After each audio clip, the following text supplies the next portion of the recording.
Alors, on est là aujourd'hui pour annoncer les ajustements de rentrée. Donc, sur la carte scolaire, ça veut dire les ouvertures, fermetures de classes dans le département. Le gros des mesures a été annoncé au mois de mars. Et là, on est juste sur les ajustements.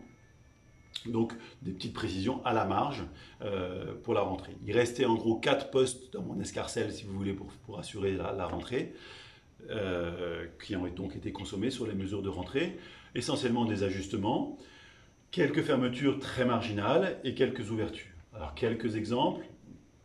Une ouverture sur Setzer. Setzer, c'est une école donc, rurale, nord-est de Pau, où j'avais prononcé une fermeture au vu des effectifs au mois de mars.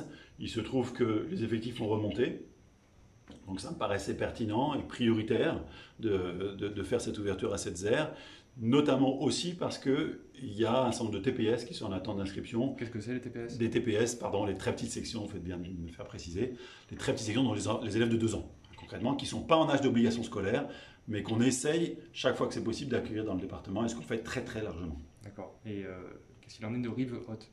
Alors Rive-Haute, c'est une école qui a perdu énormément d'élèves pendant l'été, puisqu'ils sont aujourd'hui sur un effectif de 38 élèves, hein, et le maire nous avait annoncé 12 TPS, donc des enfants, des élèves de 2 ans, et finalement ils ne sont que 4 ou 5 à cette rentrée-ci. Donc on a 38 élèves plus 4 élèves, très petite section de moins de 3 ans, probablement. Donc qu'est-ce que vous avez annoncé aujourd'hui sur Donc on a Rive-Haute? annoncé la fermeture sur l'école de Rive-Haute, comme ça avait été initialement prévu au printemps.